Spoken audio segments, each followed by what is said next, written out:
Good morning, everybody. Today we're going to be discussing how to build trust with people in general, and of course, as it pertains to solar. So I think we're gonna be discussing about trustworthy, but also what does it takes to be trustworthy, because that's the main issue when we go to people's houses. When we talk to people about our industry, which is the solar industry, So I believe that that's a huge issue on any sales job, in any industry, building that trust with customers. So can you give us an example of maybe the last time that you went through that or that happened to you? So right now, what I'm gonna be discussing, it's like few simple examples about what does it take, but also some experience on the past from customers, and some customers that went to another companies and now they regret it, and they're even asking me or asking us like, oh man, I should go with you because you guys were actually giving me the information that I needed, and you guys helped me more. That definitely happens a lot. Yeah. So something that I want to discuss is about something that we offer as a Primetime Energy. We offer not only our best customer service, but also knowledge about the industry and knowledge about the product. What do you think I mean by that? Okay, knowledge about the industry. I know we discussed this a little bit actually right before we started shooting. But so you were talking about building trustworthiness or trust between us and the customer, the homeowner, as it pertains to the industry, the product, and the audience. So I believe what you're talking about is that, first of all, as a salesperson, you have to know your industry. Where is the industry going? What are the issues? What are the good things? What are the bad things? What are people saying? What are they not saying? When it comes to the product, you need to know what the hell you're selling. What are the panels like? What are the warranties like? How are they developing them? Is there any new technologies that we need to know about? And then the audience. You need to know exactly who you're talking to at all times in order for you to mold your pitch or the way that you approach them. And it's not always a pitch, because we're not there just to pitch a product. We're there to build rapport and for them to trust us, right? So if you don't know about this person, about your customer, you don't know what they like and what they dislike, how the hell are you supposed to connect with them? Yeah, because when we mention this about knowledge about the industry, I think it's some work that we do, that we prepare ourselves to go with the customer and inform them on what is going on. Let's say new laws, let's say new net metering stuff, like companies that they actually work with solar, companies that they do not work with solar. So we actually even tell them, switch to this electric company because this one is gonna benefit you on going solar, because this one doesn't help you, blah blah blah, So because a lot of companies out there, they don't even explain that. They just want to sell you their product and that's it. Very much so, yes. I've dealt with this already in the past. First off and foremost, look, without mentioning any specific companies, the way that most people sell is rah solar, yay, ooh, put some panels and make money and woo and payment, and then they're just like, sign the contract. Yeah. Like, okay, so what happened to how much are they going to pay me for the solar that I don't use, or the energy that I produce and don't use? What is going on with how long does this whole process take? Who needs to come and turn on the system, which is the PTO, the permission to operate? Is that the installer? Is that the salesperson? Is that the electric company? Most people don't know any of that. And they don't, and some companies that sell don't care to explain it, because why would they? It convolutes the conversation. They feel that it convolutes the conversation that customers don't know, so it makes it difficult for them to close a sale. And I don't think that's the case. This is one of the reasons why we have very little, what is it called? Cancels. Why? Because we explain everything. It's like, bro, everything's out on the table. And yes, we're probably making less sales because of it than other companies that don't talk about this. However, it's necessary. I treat people the way that I want to be treated. For example, when I got my foundation redone in this home, I had foundation problems. I called a bunch of different companies. They all came and they gave me information. And who did I go with? The one company that gave me as much information as I needed. They put it very simply. And I looked at it, how does it work? What are the pros and cons? Everybody else just said, oh, yeah, we could fix it. Sign right here. It's like, yes, motherfucker, let me just sign right there, whatever you tell me. Because you just said sign right here. Like, stupid, man. I need information. Yeah, because sometimes, like, I understand we value people's time as same as us. Like, we value our time. However, I know we want to make everything quick for them, for not waste their time, and they don't want to waste their time, and they just want to jump to numbers. They don't want to even hear all the information that we have. But we always encourage them and tell them we would like to explain you this. That way you make an informed decision, you make the right decision, and everything makes sense for you, and there's no problems in the future that you're gonna be asking us more stuff because you didn't get it or you didn't understand or no questions came out in your mind at the moment. We even answer questions that you are not even asking because we know from experience that those questions will come up later in the future. Eventually. Yeah. Okay, so from a customer's perspective, you need to know, as a customer, as a homeowner, you need to know what's going on and you need to know all this information because you need to make an informed decision, like Alan said. From a sales perspective, you need to tell them because it'll prevent a cancellation or it'll prevent somebody else from coming. Let's just say a second company comes and pitches and they're going to undercut you or you're going to lose that sale because you didn't talk about what the important things that you needed to talk about. Is that true? Mm-hmm. Yep. So another one, you want to add something, Abby? No, go for it, man. I'm listening. I don't feel too good right now. Something else also is not just industry knowledge and stuff like that. Also the product. You don't want to just mention all the good benefits about it, all the good things about it, and put it all pretty for the customer. You actually need to know the product, like deep. How does it work? We even go to the installations to see if they're making it right, if they're doing it right. Yeah. And sometimes we even ask the installers, like, what does this do? Or how does this work? Like little things just to know more the product on how does it work. And if something is missing, something like fucked up, whatever, we know what the problem is, you know? So that's something that we provide too. When it comes about customer service and knowledge about the product, we provide all that to every customer. For those of you that are listening about this, we do this all the time because we're not an install company. We are essentially a broker. We go to a customer's house and we want to get them the best price possible. So we shop around with different installers. So that's what he means by we go and ask, well, what is this? What is that? Well, we don't know. And if we don't know, we're going to find out. We actually had one yesterday and one of our representatives was there. He was taking video. He was taking pictures. He was asking a bunch of questions like, hey, how come those cables run through the bottom? Or how come those cables run through that cable holder, whatever? Where is the inverter going to be? How come this? How come that? And the reason we do that is because we need that information going forward so we can give it to the customer. No, it's good that you mentioned that about so we're a sales organization. We go to the customer's home, we sell it, and then somebody else takes care of the installation. But it's very important that we know, and we know from experience, that some install companies are trash. They suck.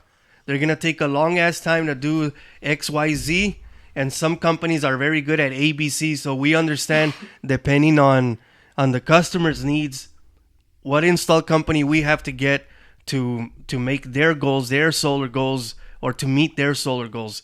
And we just learned that from from experience, from going to people's homes, and then after the install is done, with some install companies, we have a whole bunch of problems. And that's very hard for us to explain to the customer. That's not us. We're trying to explain everything to you when we were in the home, but things come up because this guy doesn't know how to do shit. They don't know how to do their work properly, so to avoid these problems. But us as Primetime Energy, we're learning that. We're learning some of these install companies are shit. Fuck them. We can't be working with them because if we went into the home and we said one thing and another thing happens, that's real bad, man. That reflects bad on us, and we lose out on the referrals. And the referrals, for anybody that's in sales, referrals are a huge part of your pipeline. So if you already went, you said one thing and another thing happened, forget it, man. It sucks. Yeah, and we want to provide the best service possible so the customer is satisfied, with the results, and that way we don't just make people think that we do a shitty job or stuff like that, But we always explain that, Well, we explain the whole process that they're gonna go through. Yes, we try to set the expectation, but then things come up. So anytime that you do that, you make a sale, and especially like in solar, that there's always something coming up. So you try to set the expectation beforehand, and you tell them after the panels are installed, they're not going to be turned on, and you can't turn them on. The electric company has to turn them on, or so like AEP or CenterPoint or whoever is in that area, they have PTO. to come. Yeah, PTO's permission to operate. They have to come and they have to do that, and we have to set that expectation. But then sometimes it's not just the install company, but also the electric company, the city, and they have no incentive. Honestly, those people have no incentive to do the work faster or better. Which so I now understand. we're having to deal with the customer calls us. Hey, how long is this going to take? Unfortunately, there's nothing we can do. I've called AP, I've called CenterPoint, I've called the city, I've called a bunch of people a bunch of times, and they're not going to hurry up. That's just how it is. They have no incentive. There's no money in it for them if they do it fast. There's nothing. Unfortunately, there's nothing. And that's something that we have learned that we have to deal with when we're in the home. So kind of because we already sold, let's say, in ABC area and then XYZ area. So we know already kind of in what area we're dealing with. And we know the crap that is going to come up right after the sale. So we tell them ahead of time, we know that because you're in this area and we're working with these people, this is the crap that is going to come up and this is what you're going to have to deal with. But we tell them before the sale. Now, if something else happens after the sale that we didn't expect, then it happens and things happen and it's too bad. And we have to deal with it. They have to deal with it. We have to deal with it. But we try to set the expectation, and this only comes with experience. Yep. The more installs we have and the more people we're dealing with, then we kind of figure out, okay, this person sucks at this person is good at this, and then we have to figure out how we're going to make that work. So far, the best install company that we've worked with is Titan Solar. And no, they are not paying us to say any of this. We work with them, and we are very happy because they are branded, they're ready, they communicate, they've done everything very well so far. So we are putting a lot more deals through them versus anybody else because they're a large-ass company. And so you can say, well, we use local companies because we want to help the local community. We get that, man. I wish I could do that, but big companies are big companies for a reason, and that's because they did it right.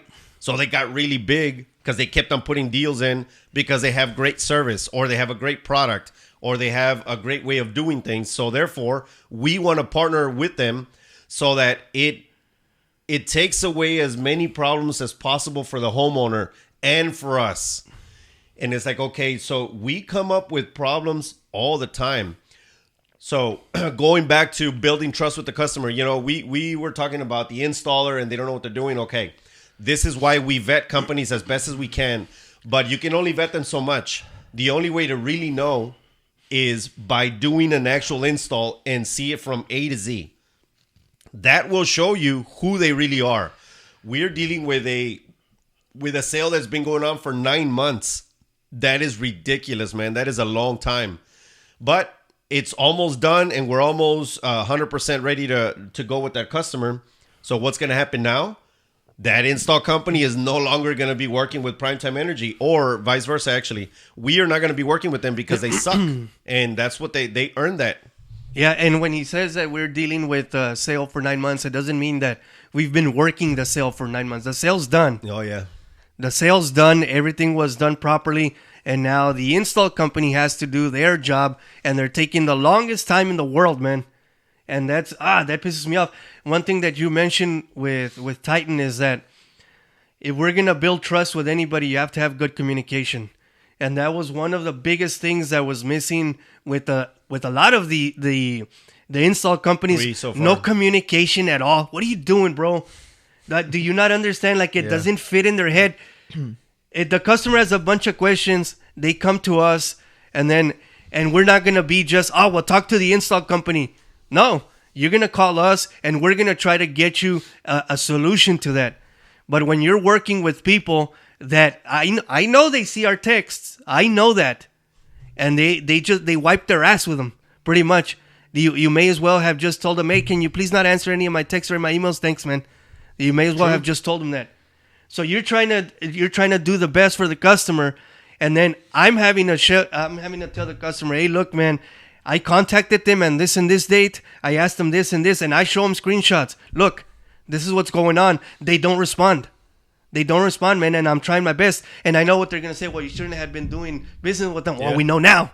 We know now. And unfortunately, and that's why we can't do any more business with them, because now we're finding out that this is not the way to work things, man. And it's unfortunate because we're the ones that take the beating on that. So how do we build trust regardless of all these issues? Because, hey, this is what we don't want to do today is just sound like we're complaining. Like, no, these are issues that come up. But how do you deal with all those issues and still build trust with the customer? I was reading this thing online this morning, and it said, well, what are the few things that you need to do to build trust with the customer? One of them is communicate. So I can communicate to them every day. Well, the installer said to wait. It's like, okay, and eventually the customer's going to be mad, man. So how do you deal with all that and still build trust? Well, it should have built prior. You should have discussed this prior. Like, hey, if something comes up, just remember, I'm here for you. I'm not going to hide from you. I'm going to answer your text messages. But if something comes up that is out of my control, you can't be blaming me for something that I have no control over. And most homeowners, if you talk to them, if you were transparent with them, if you gave them a good deal and they're going to benefit from solar, they're going to be like, hey, I get it. Shit happens, man. This is the world. There's good companies and there's shit companies. See or no? That's what happens. Yeah, and building trust, it might sound like easy for a lot of people. It sounds easy, right? Like just to say, like, be honest, right? It sounds so easy to say, but when you say be honest, you're talking about like you're gonna say the pros, you're gonna say the negatives, you're gonna say, okay, this let's say, for example, this product will help you on this, will benefit you on this, but it won't help you on this because he won't do this. I'm talking about, let's say there's a lot of things of miscommunication and misunderstanding when it comes about solar, that if they will keep producing electricity energy, if power goes off, or if there's a shut off? Blackout. A blackout, right? So there's a lot of misunderstanding and misinformation out there that sometimes sales people or solar consultants, they don't even explain. Would you explain what happens when the lights go out, by the way? So that's where I'm going. So like, let's say we explain and we tell them that solar won't work if there's a power outage out there, just because for safety protocols to protect the homeowner and to protect the electricians, the workers, that whatever electric company goes there to check cables, to fix it. bugs, and they need to fix it. Why? Because if those solar panels are still absorbing energy, where nothing, it's kind of like balance it out, that like there could be a They get electrocuted. they get electrocuted. Some fire can happen at home or something like that with the homeowners. So just to protect them, safety protocols, everything, they need to be turned off. However, we explain there's a solution for it where you can get batteries. That's right. When you could get an alternative as a generator, and you can do other stuff. It depends everything on your goals that you want with solar and your needs. That's why we explain. That's why we ask the questions that we ask to know what your goals are, you know? Yeah. That's because a lot of people think that we're just trying to talk a lot and like drill the solar panels on your head and like, hey, buy solar right now. No, we want to know your goals, and that's why we ask all these questions. By to the way, know if solar is for you. One of the things that you shouldn't do, for those of you that don't know, is talk fast. One of the first ways to know if somebody's trying to get you or trying to screw you or trying to sell you something that you don't really want or need is when they talk fast. You need to chill out. You need to slow down. And you need to talk to the customer like if we were having a conversation. It's not about buy solar, buy solar, buy solar, buy solar. Yeah. Like you can't do that. And ask anybody that has gone to a, like, say, car dealership. They start throwing a bunch of facts out. All this, all that. It has heated seats. It goes real fast. It's got this type of tire. Like, hey, relax, bro. Yeah. Like, okay, why are you doing it? So you have to ask yourself, why are they doing so fast? So as a salesperson, you need to slow down. And then the homeowner also benefits by you slowing down, because then they're going to say, okay, they're trying to explain everything. They're not trying to rush, and they don't feel compelled to buy just to buy. They feel compelled to buy because you had an actual human conversation. And another way to build trust is, because speaking of, is you have to answer their questions. If a customer has questions regarding anything, it doesn't matter. If you really don't know the answer, then you figure it out, you find out for them. But they typically, whenever we give the information, they're gonna have questions, and they always come up. So when we're talking to them, we say, do you have any questions, or is everything making sense? Yes. Okay, cool. And then you keep going. And then they're gonna have questions at the end anyway, and it's usually when the numbers come up. Right. Well, what are the numbers? These are the numbers. Okay, I have questions. Okay, cool. Let's go. And you answer them. And you answer them truthfully. Oh, how does am I going to get the FTC? We don't know. We're not tax professionals. We're solar professionals. It's likely that you will, but we don't know. You can explain how it works. Yeah, you might not. But you can't tell them if they are or they're not. And we're back at it again. We're back. We had a little mishap with the phone, but we got it. It's all good. Somebody called. So let's start. We were talking about listening to understand, not listening just to reply.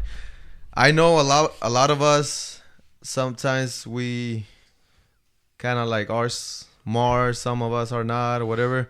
But don't quote me on this. I know I read this. I just don't have it right on the top of my head. The human brain can process between 500 words per minute. That's a lot of fucking words, a lot of sentences, a lot of things to say in 1 minute. 500 words, right? An average human being can, like I said, don't quote me on this. A lot of like average human being can process sometimes around 150 words per minute.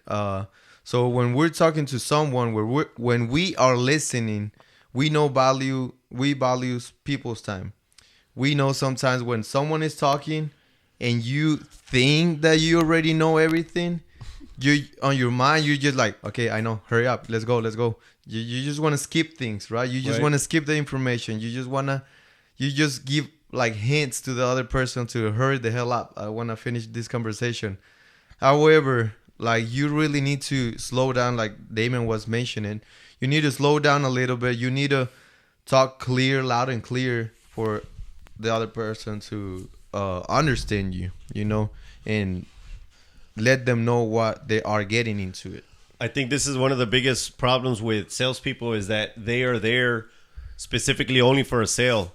And don't get me wrong, we're a sales company. What's your goal? To go and sell solar because this is how you make your money and this is how you eat. However, there's different ways to do it. And one of the best ways is that you don't go and sell a product. You're going to go have a good conversation with a person, explain to them what the pros and cons of this is, and it will sell itself. If you have a good product at a good price that provides value to that customer, to that homeowner, it'll sell itself. Now, there is some tactics that you're going to have to employ, like making sure that you ask for the sale, making sure that you give them as much information as possible. There's ways to say it, intonations, how we use your voice and all that. But that's secondary to shut the hell up, sit down, and talk to that person. Because then if not, they're going to feel like you're talking down to them or you're talking at them. You're just like, you're giving them information and you're like, yeah, whatever. Like, I know, bitch, just get my system and that's it. Because I want to make the sale and go to my next one. And that's not okay. This is when you lose sales, or when you're going to celebrate. You're going to tell your team, hey, we closed the sale today. Yeah. And then tomorrow, what's going to happen? Cancel. Fuck. Yeah. So now you were all excited, and that's happened to us before too. And then the following day, cancel. Why? Because they didn't trust you. Most people, when you have a very, very good sale, and I'll use one of our current ones. I don't have to use his last name, but Gerardo, it's one of our customers. He was very impressed. We were there. This was actually a long sale because we were just hanging out and talking to him. And he was a very cool dude. But we were there for about 3 hours. But the sale went through. It was an 11.8 or 11.1 kilowatt system. He was very impressed with the fact that we were talking to him like a human being. Like, hey, what's up, man? You know, this is what's going on. This is what we can do for you. This is what the system is going to do for you. This is why you should get it. And that's it. He made his own decision, and he didn't get any other quotes. Although 5 other companies went. He said no to everybody. And why did he say no? Because he said, these guys were cool. They earned my business. Therefore, I don't need to go with anybody else. Why would I? A lot of the times people get a bunch of other quotes because of lack of trust. Yeah. Now, it could also be that they're trying to save money. I get that. I'm not stupid. You know, like sometimes you got to save money. I get it. However, most of the time, if you build that much rapport to where they say, man, if I don't give them this sale, they're going to, their family's not going to be able to eat. They're not going to be able to make their bills and stuff. People kind of feel bad because they want to invest in you since you invested that time in them. And that's just the reality of things. That's what happens. So that's why we pitch all the time to our staff, to our sales reps, build rapport. Stop going and selling shit. Like, go and talk to the person. How's it going? What's going on with your life? And don't be fake about it. Yeah, sometimes it's funny because sometimes you try to go and do that and they just want to stop you and like, okay, what are you selling? Like right away. They don't want to hear the whole crap and they don't even want to be your friends, Right. But I mean, it's what it is. You just tell them what you're there for, and if they just want to hear like the product, like, okay, go ahead, provide the information. But it's still, it's always good to create relationships and everything. You want to build that trust. When I was mentioning about listening too, it's that when you listen to the customer, you just don't want to right away assume stuff and on what they think and stuff like that. You also want to like, besides create that trust environment where they feel comfortable, when they feel like themselves, that they can be themselves, without cutting you off, without telling you things like, I don't have time right now, or can you come tomorrow? My wife or my husband is not here. Just telling you like old school excuses just to get you out of there. To shoo you away. Yeah, to shoo you away. Because, we know what excuses are out there when you go door knocking, when you talk to them and all that kind of stuff. It's already for us kind of like, we know it's a kind of like a red flag. But, we try not to assume. Maybe it was right. Maybe it was wrong. Yeah, maybe they're not lying. Yeah, maybe they're not lying. So that's why... it's rare, though. Yeah. Sometimes when they tell you, come back tomorrow, you go back and they are there and they just don't want to open the door. Well, this goes back to, okay, so we've been talking about listening to your customer, building that rapport, making sure that you work with reputable companies. Now, this brings me back to something else that I saw this morning that I was looking at online about how to, what people think about how to build trust. And I saw something very interesting, which we do. And one of that is know your audience. So you have to know who you're talking to. What is that person like? What do they dislike? Who are they? Where do they live? Where do they come from? What is their background? If you know that, it's easier for you to have a good conversation that you're not lying about. Like, okay, let's just say I don't give a crap about knitting, and I'm talking to a lady or a man that knits. You're going to be like, fuck, what? You're going to have to fake that because, like, man, I don't give a shit about knitting, but you can't fake it because people can tell, and you can tell from your voice. So you have to find something in that conversation that you are genuinely interested about, and then ask about that. Like, okay, well, I don't care about knitting, but how do you use those big ass sticks to knit? Like, man, can't you use that to stab someone? Yeah. Can't you use it as a weapon? And you can turn that into a conversation, a funny one, of course, and a little fucked up, but you know what I mean? Like, you have to find something about that conversation that you really enjoy or that you're really interested in so that it can be real. If not, people will see through your bullshit quick. Most anyways. Yeah, and when they tell you information that they might know or they heard somewhere out there, I was talking about this earlier. It's okay to, how companies always tell you customer service, customer is always right. Yeah. Right? Let's just get over it. The customer is not always right. It's a little of a BS. They're plenty wrong. Because they are not, most of the time, right. They just hear some gossiping out there that they think is the correct stuff or correct answer, whatever. And because of that, they already are in a negative stage on their mind, and they just play defensive on you all the time. Yeah. And they don't want to believe you. They just block themselves, right? So sometimes it's okay to correct them. That's what I think. It's always okay to correct them. And what I ask, from customers is like just don't take it wrong. It's just I'm correcting information that you have wrong. Right. And because we are the professional. We are the guys that are studying this, are up to date with information on what's going on the marketing, on the industry, what's working, what is not. We took a whole course to study solar panels, to study how does it work, this and that, the newest product out there for us to provide that information to you. Not what your cousin over there in Dallas or whatever went through because of a shitty consultant, because of a shitty salesperson that didn't give a shit about your cousin, and he just sold, and now we are here and you think we're like the same. So that's why you position yourself as the expert when you come in, and that's why you take control of the sale, because if you don't, then they're not going to believe you. They're going to be on that defensive. Is that right? Yeah. Well, this actually brings me back to, check this out. 9 out of 10 people say that they trust what a customer says about a business more than what the business says about itself. This is why 95% of people say that reviews influence their purchasing decisions. This is why you have to build a reputation on social media, on your reviews on Google, on what is that other fucking site that I hate? Better Business Bureau. Better Business Bureau, and the other one that people get reviews from. Yelp. Fuck, man. Yeah. Okay, so Yelp Doug, is the worst. There's a lot of issues with this. Christ. Okay, let's get the facts out of the way. There's a lot of issues with this because people, most of the time, they leave a review, and this is horrible, but this is the way it works. When there's a problem, it's very likely that they're going to leave a review because they want everybody to know that they had a problem.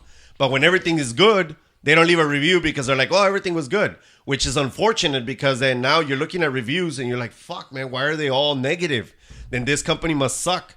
And that's unfortunate because sometimes it just happened that they were in a bad mood or anything. So you can't 100% trust those reviews. However, regardless of that, it's not about what I think or what I don't think. The reality is that people do take this into account. So how do you combat that? It's like, fuck, man, they're going to listen to the review. So what do? You have to play the game. Yes, you do.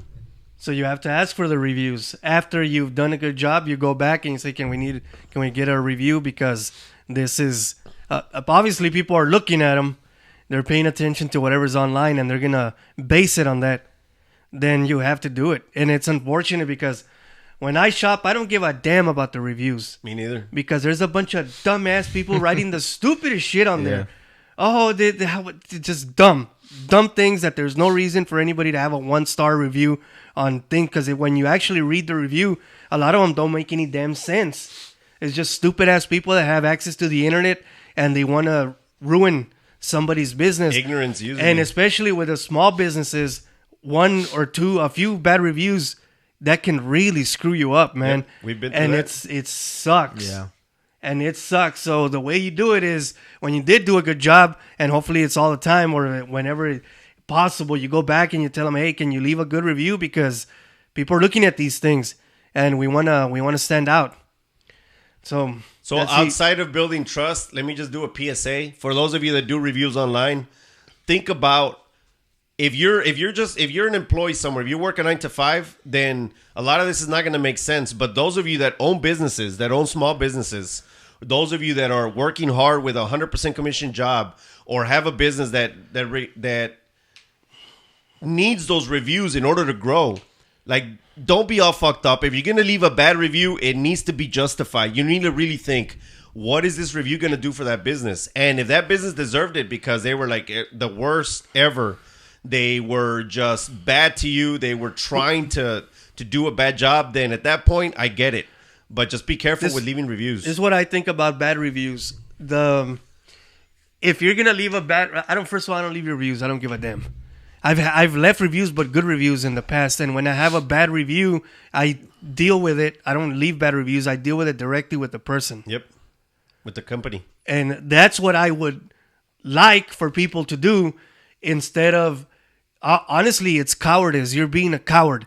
You're not dealing with the problem head on. Right. All you're doing is going behind their back to talk shit on the internet. If you have a problem, call those people and ask them to fix it. And then if they don't fix it, then okay, then that's a problem. The first thing is, though, try to fix it there with them if you have an issue.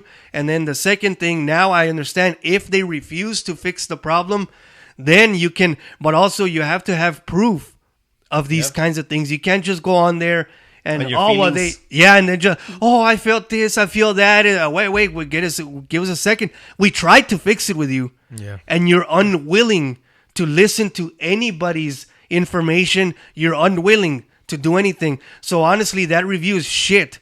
But other people are gonna see it. Oh, look at this person, freaking Maria left a bad review. It's like, no, we try to fix it with Maria, but she's not listening. But most people don't see the back end of that. But they don't see that. And a lot of people don't care to see that. And it's because they themselves are not in sales. They themselves don't have a small business. So it doesn't matter to them. Deal. It doesn't matter. All they care is this a good review? Yes or no? If it's a bad review, fuck them. I'm not going to use that company. Let me look for somebody that has a good review. And a lot of those good reviews, if you look at them, they're fake as hell, man. There's some fake ass good reviews on there. It's ridiculous, man. Make it look like it's the same, like, workers that work there. Yeah, it's the same people. Like, how do you know that information, bro? How? Nah, that's not right. But we don't do that, by the way. It's unfortunate. Mm-hmm. It's that's unfortunate that's what we have to deal with. Yeah. Because we don't want to fake them. Because what for? It's like buying fake followers on Instagram. Man, 1.1 million people. Like, really, bitch? That many people follow you? No, over a 6-month period? Like, come on, man. No, and then it's another thing, too, that when you ask people for a good review, they'll be like, oh, yeah, we'll do it. And they don't want to do it. And they don't do it. But hey, man, and then you'll call them later. Hey, man, did you leave that good review? Oh, yeah, bro, I'll get to it, man. It's right now I'm taking my kids to school. I'll get to it. And they don't get to it. Yeah. However, if it's a bad review, they'll write a review while they're taking a shit. It doesn't even matter if it's a bad review. They're brushing their teeth when they're writing a bad review. But if you ask them for a good review, they won't. They take the time. Well, what does this tell you about people, tough, man? It's tough. Yeah. People when it's a negative thing, they want to go and get you. They want to be the keyboard gangsters. I'm like, most people, what they put on reviews, they won't say to your face. Why? Because they are now put in danger that you're going to punch them in the mouth. That's what a lot of people, they talk shit. But when they see you, they're like, "Oh, hello, everything's good. Oh my god." What about legitimate bad reviews? What about that? What about them? Well, if they're legitimate, I guess they're legitimate, but No, you wouldn't know the other side of the yeah, story. and the problem is that who says what's legitimate? It's because It's like the fact checkers. They fact check like Ah, fuck fact you check, and your bruh. fact checkers. But the hey, fact we're not checkers gonna go are into the being fact checking. paid by the same people that they're Yes, fact but checking. we're not gonna Come go- on, bro. We're not gonna go into fact Does checking, that- but you know what I mean. Come on, Okay, let me slow it down a little bit. go. me- You're let me talking too give- much shit. let me That's give more an than 500 example. words a minute. That's- Let me give you an example. Just like when it comes about bad review, an easy No. fix or easy thing to fix for the on the other side of like with the company. Let's say I see this reviews a lot on online orders. When it comes to, let's say they order a sticker, they order a box or whatever, right? They freaking post, they write a whole review about the box that came in just a little smush, like a little ripped, and they write the freaking worst review ever when it was a fucking easy fix just to call back, hey, this come out wrong, can you just please replace it? The company, I'm pretty sure it would be, yes, let's just replace it, send me back what you got and we'll replace it. Easy fucking fix. Good review. They Fixed it. They fixed the problem. It was easy fix. No problem at all with the company. Best product ever. Let's go. You know? But they rather just to fucking focus on that Yes, little Real smile, world that little example. thing, Print you know? Runner. Oh, yeah. Printrunner.com. By the way, we're not paid by Print Runner either. No. But they do a lot of our stuff because it's so good and so cheap. Print Runner sent us a banner. It says Primetime Energy. We're all excited. And I fucking unroll it. It had a big ass hole in the It had middle. a Like hole, they burnt yeah. it. I don't know. I guess when they were doing it, it burnt or something. So I called them. And I didn't leave a bad review like an asshole. I said, "Oh shit, these guys need to fix it." I called them 5 days later. I got my new banner, so now I have 2 banners. They didn't ask me anything else. They said, "Okay, we're sorry. Here you go." Boom. So what did I do? I didn't give them a good review either because I didn't want to. I didn't want to get on there and I don't have any time. But I've actually left good reviews for them And because that's it's what Print Runner. happened. We just see? explained We this. just told you to do that. Oh, Isn't it yeah. crazy but that I've I done guess that when shit it's before, too. when it's something good, we're like, Get on your fuck laptop it." right now. And But when write a you're review. mad, I think it's because when Jeff it's Bezos something says good, that. is because your problem has been fixed. But when it's something bad, you still feel like, well, this hasn't been fixed. Yeah, 'cause you did a bad job. You want to be heard. So you wanna keep going and try and get the last word. You wanna get the last word in. Jeff Bezos said that, don't quote me word for word, but he said something around the lines of the best reviews you can have. Wait, what is it? Oh, man. The best review you can have is no review at all. Or the best service that you can provide to customers when they get their product and they leave you the fuck alone. You never Yes. hear from them again. Yeah. Because they're happy. And I get it. And I don't know who the fuck thought it was okay to just, let's do reviews. And everybody's like, nah, man. Well, the companies that are getting those reviews, they're making a lot of money off of that. Yeah. And I get that. So that's Yeah. why they fake them. Yeah. So no. but That whatever. the company like Yelp, they make money off of those reviews. Oh. Is what I'm saying. So they have to sow discord within the community for them to be able to make their money. Oh, hey guys, you get on our platform and leave a review, and they know people are going to be talking shit on there, but they're making their money. They don't give a But damn. still- Oh, sorry. Oh, did it Okay. destroy your But- business? Who cares? I guess even though they're talking bad shit out there, I'm pretty sure there's not just like ignorant people out there. They just don't believe the first thing. Oh yeah, yeah. hear, No. you know. Yeah. But in But a that's certain, rare. I think in a certain way, they hear from this product what makes them now look into this product and maybe give it a try. You Sure. know, even though if You it's see, a bad but review. You're assuming that people are logical, and that's fucking rare. In my experience, that is rare. There's more people that want to talk shit than But- people that say, I don't have all the facts yet. Let me look at the facts before I make my own decision, Well, because that's what I do. Yeah, that's what I do Well, too. it's because it's going to cost them money. That's why. like when I if buy, they don't pay attention to that. when I buy something, yes, I do some kind of review on what people say about the product that I'm gonna buy. Then I do my own research, and then I do my research on pricings, like where is cheaper, and stuff like that, you know, or try to ask somebody, hey, have you ever had this before? Blah blah blah. What I get that, man, and I You know used what to I mean? kind of do that. I just to kind of read a few reviews, and then if the reviews are just a bunch of bullshit, but I don't read the reviews to see what people feel or their opinion on the product.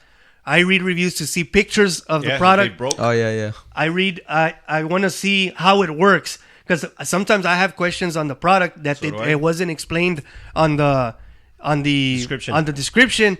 So like, shit, I wonder if this product is gonna work with this, because I have to install it somewhere, let's say. So I read the reviews to see if somebody has installed it the way that I want to install it, to see if it works. But sometimes I just buy it, and then if it doesn't work, just return it. That's the good thing about buying at like Walmart, Amazon. yeah. eBay sucks for returns. And also, why does everybody in eBay ship the longest shipping in the world? You they're buy it small today businesses, and you brother. get it in bro, it's not that expensive. We do that. I know. We do that. We ship faster than We do. than necessary. They But- get it in 3-4 days. Some people like 2 weeks. Why? Well, do you know why? I can explain why. 2 weeks. eBay's platform is predicated on the fact that most of those people are not businesses. So they're in it like, oh, I sold one thing. Oh, I made $10. Hey, I'll ship it in 5 days. That's why. Well, that's why I prefer When Amazon you- for a lot of right. shit. That's why you go to Amazon and Yeah. Walmart, because they're all about business, and that's what we And want. because that it's easier for you to make a return on there too. Sure. If it's something that I know I'm going to have to or maybe return because something's going on, Amazon or Walmart. But if there's some, I don't know, a collectible that I want to get, actually want to get a little Corvette collectible that I used to have when I was a kid, and they don't have it on Amazon. Yeah, so I have to that's get it why on people go eBay. to eBay. So and then We I have do to that deal. too, by I have the to way. deal with that crap. That's It's gonna that's take awesome. a month to get you. Why? Okay, moving away from reviews and all this, I wanna end our talk today by discussing something else. So, what a good way to build rapport, a good way to build trust, is by telling your story. And yes, that you're gonna see it on Instagram. Tell your story. Yeah, okay, but let's explain what that actually means when you're in the home, when you're with your customer, and about being transparent. So this kind of goes hand in hand. Like, tell your story. When I'm in a home, I tell them, like, hey, man, I was in retail for fucking 20 years. I hadn't spent a Thanksgiving with my family, like an actual Thanksgiving, without being stressed out, without having to go to some shit business and open at 6 p.m. because some assholes wanted to shop on Thanksgiving instead of spending time with their families. Yes, all of you that shop on Thanksgiving are assholes, because you should spend time with your families. Right, Hey, those sales are that's the not way it even. is, bro. Those sales are not even sales. People making But- line. Why? But outside of all that, so how does this work about tell your story? So I tell them, like, hey, this is what happens, and this is how I got into this business. So now I'm here trying to earn your business because I want to be off in Thanksgiving, and this gives me the freedom to do that. So they see, like, man, you've already gone through the stuff that I've gone through. You've already gone through all these bad things, and you know what? We understand you. So once you start telling your story that way, then it'll help. Alan, can you give an example of when you've actually used your life, like during a sale? Like, tell them a story about you, about what happened to you. You have a very good story, man. According from what I know about when you came over here from to the U.S., it's a great story. I think what And- you're getting with that is that you have to be relatable. Yes, relatable. Relatable. You have to relate to the customer. That's what it is, and that's what they in their mind they're kind of like. Yeah, well, I tell them I know how to whatever. brain I fart. just have regular conversations with the customer. Sure. We start talking about stuff that has nothing to do with solar, and then I tell them, hey, I like the if they talk. Oh, I've been with people that they work in the restaurant industry. I worked in the restaurant industry. I know what that's like, and I actually like it. If it paid more, I wouldn't mind working there. I like the high stress of a kitchen, that you have to be moving very fast because things don't happen. Or the customer's not happy if you don't move fast to get the people wanna food eat. out hot. And and especially if I want to go eat out, I want my food hot and I want it fast. And I like the stress of that environment, but it doesn't pay well. Otherwise, I would be there. But I talked to the customer like, hey, I was in the restaurant industry for a while, and now it's time to move on to something more. I was a DJ for 8 years. I know what that's like. I've had a bunch of jobs. I've been fired from a whole bunch of jobs. So okay, so this is like telling your story being relatable, right? Yeah. Now You this just ties talk- into you talk about transparency. life. Okay, but what I've seen other salespeople do is that they start making up a story that they didn't even like. Bro, don't lie. And two reasons. Number one, because it's fucked up and you shouldn't do that. That's the number one reason, because it's the wrong thing to do. Like, don't lie, dude. Yeah. And then the second one is because somebody, like, let's just say Alana and I were talking about, I used to have a 68 Nova for real. So I had a 68 Chevy Nova.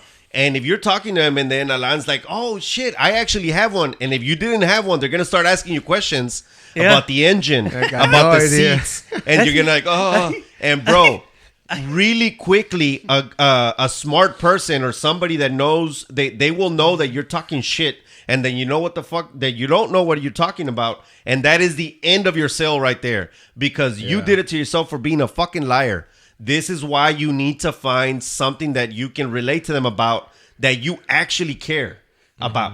So whatever it is, but you got to know. Like I related, one of the weirdest things is about smoking cigarettes. I used to smoke cigarettes when I was really young, from the age of 13 to like 21 or 22. I don't smoke anymore because it's fucking really bad for you and bad for your lungs. And now that I'm more active, I just don't do that. But I relate to that. It's like, hey, bro, we grew up in a in a border town. It's very acceptable to start. It was acceptable to start smoking at the age of 13. 13 it's like, what 12. The fuck, dude? But we bonded over that, and it's like over a cigarette.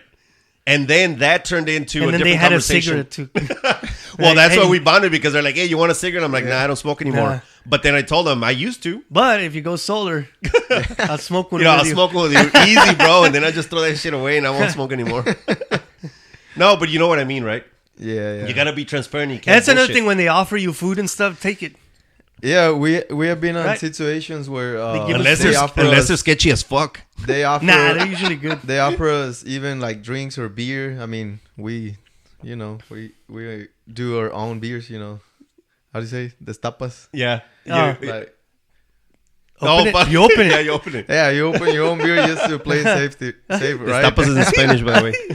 Oh. Now, hey, real quick, for those of you that sell in the home, do not drink alcohol. No. When you're in a sale, and there's reasons for that, by the way. Yeah. You can't be signing contracts when they're drinking alcohol. Somebody can't sign contract when we're drinking. FYI, so take it, but you can't drink it or whatever. You can tell them. You can tell them, hey, excuse me, no, but I'm working, and you can't drink either, because I want to make sure that you're in your right mind. I take the food though. Oh, food. If they offer me the food, I take the food. Last time, they offered me mole with homemade tortillas in there, shit, and like, dude. oh shit, good. Yeah, outside of you give me your money, and then they didn't go solar. This mole wasn't any good. I'm gonna leave a bad review. I've had better mole. I'm gonna leave a review on your mole. I'm stepping on your grass on the way out. No, but that's true, good, man. Tell your story, be transparent, and be real. Most people, I think, nowadays in general feel that everybody's trying to lie to them, because you go online and you don't even know who to believe anymore, because everybody's just talking shit, or everybody's just talking. Everybody has fake. A voice, so now you're. Yeah, now you got to be man. really weary about who to believe. So if you're transparent, people look, man. If you're in a house, you can feel when somebody's lying to you. You can look at their eyes and you're like, nah. You can hear their voice crack. You can see their eyes like, this motherfucker's a liar, man. At least I can. Just think about that. Like when we go door knocking, it's some guy coming to your house that you don't know. You don't know anything about him. Yeah. They go inside to your house. They give you the information, and then you're like, okay, yeah, let me sign a loan for $45,000. Yeah. So it's hard. It's hard, man. What we do, but I understand why they wouldn't believe you, or why they would be kind of. Well, this goes back to build a reputation and be on social media. Why?